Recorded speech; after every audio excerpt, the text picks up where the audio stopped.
Hey, before I bring in my first guest, I want to address the escalating violence and destruction that is enveloping our cities. Police brutality and mob violence spring from the same fountain.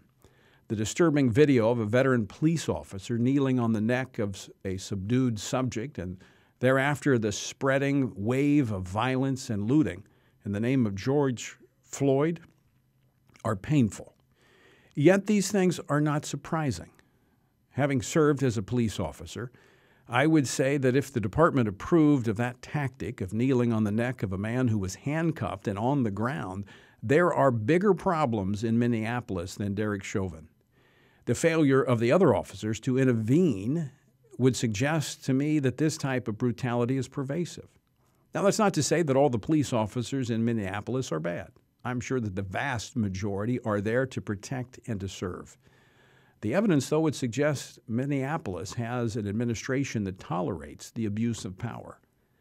And the abuse of power, disregard for human life, and the wanton destruction and uncontrolled rage we are witnessing in cities across the country all flow from a society that is rapidly losing a sense of right and wrong, of transcendent truth.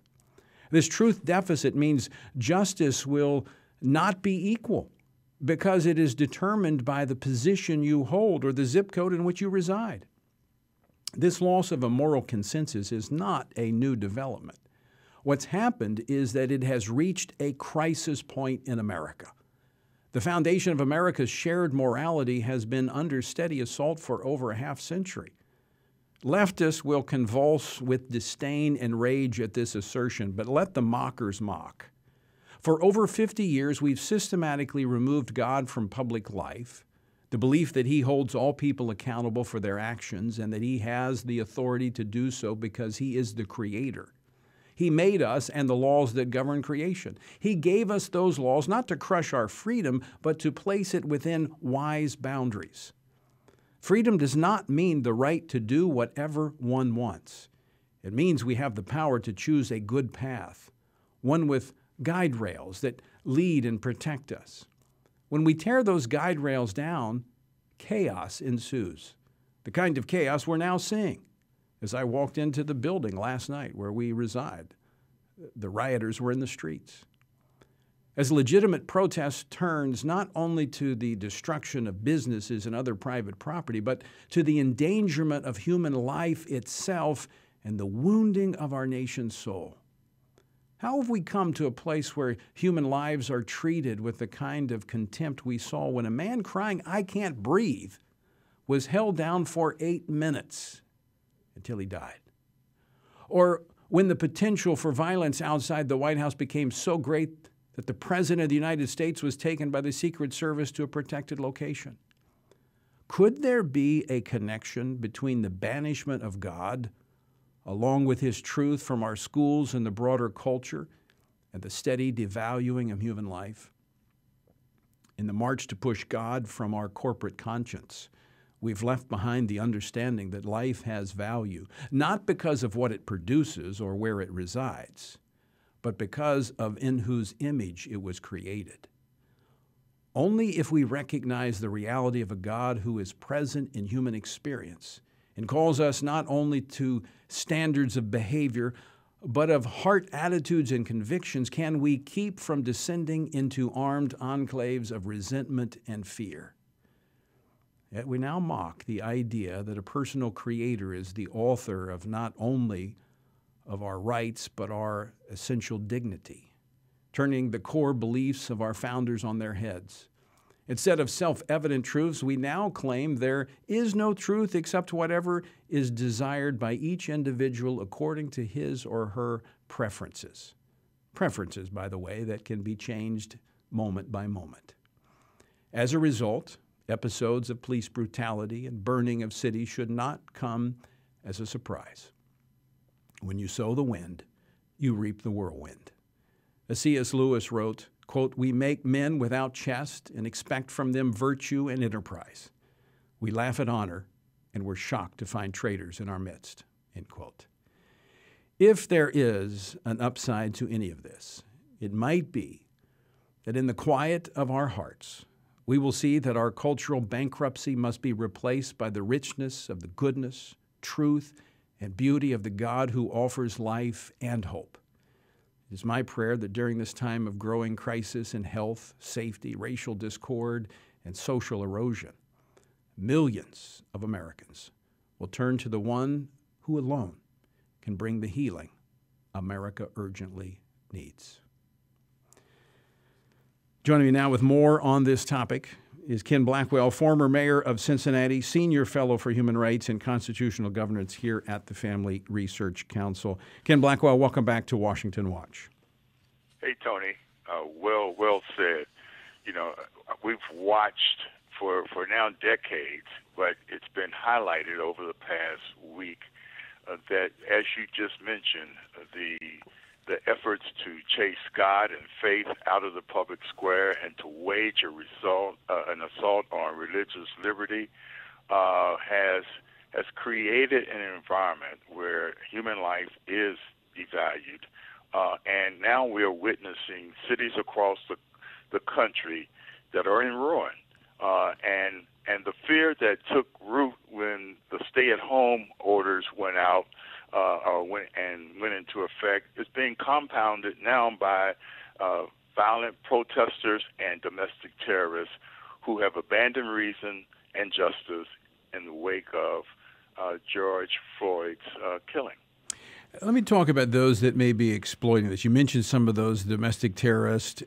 We're seeing this in about 36 cities across the country or more where these protests are breaking out. In D.C. here tonight, a curfew in place from 7 p.m. until 6 a.m. tomorrow morning, tonight and tomorrow.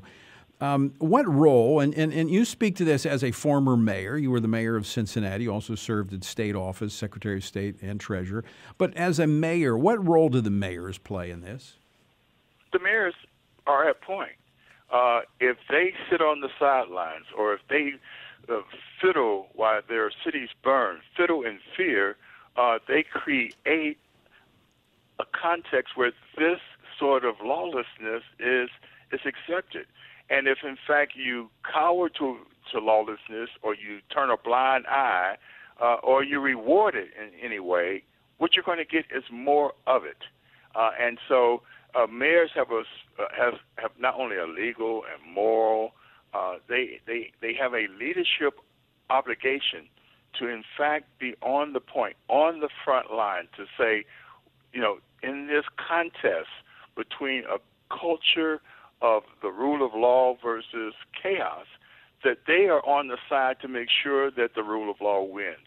When they put on another jersey, or they cower, or they stand pat on the sidelines, their cities burn, and there is a ripping of the fabric of community, and that will do more harm to America than COVID-19. Ken Blackwell, you make an excellent point. And I want people to catch this because you talk about the rule of law. The rule of law is what keeps police within their boundaries from engaging in excessive force and brutality. Rule of law is what keeps those who are legitimately protesting from destroying private property, burning, and looting. It's the rule of law. It's the common denominator. But when it's missing, you see both abuses taking place. Absolutely, Tony. Those of us in positions of authority or influence have a duty to restore and unite for justice. Chaos and mindless destruction will destroy our communities. We cannot let our grief and desire for justice over the unnecessary death of George Floyd get lost in this chaos. Well, his brother said that earlier today. Ken Blackwell. It dawned on him that his brother's death was getting lost in this chaos. Right, absolutely correct.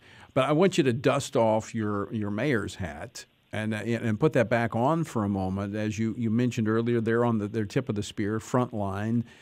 When, like you see the mayor of Minneapolis, when they step back and, out of, what happened there with the police officer, who clearly was operating, I would hope, outside of procedures. I've never seen anything like that, where you put your knee on the neck of a subdued subject. I've never seen that, a suspect, never seen that happen, never been taught that when I went through the academy. But then he steps back and fuels the lawlessness by refusing to contain it. And I believe he bears a lot of the responsibility for what's spreading across the nation, quite frankly. I would hope that he is smart enough to know that what he did was actually tantamount to a dog whistle to terrorists and lawless thugs to terrorize his city. Look, President Trump took this matter seriously and directed those at the Department of Justice to conduct a civil rights investigation in the death of George Floyd. But the president understands that mayors are the ones whose leadership matters the most in those communities right now. Yeah, absolutely. And I'm thankful for mayors. I watched the young mayor in St. Paul take kind of a different approach, put in a curfew, say we're not going to tolerate this, call the people to pray for the police, pray for the leaders. Same situation. I mean, they're only divided by a bridge. Same That's challenges, right. But much different approach. Ken Blackwell, as always, great to have you in the program. Thanks so much for joining us. Thank you, Tony. Well said. Thank you, brother.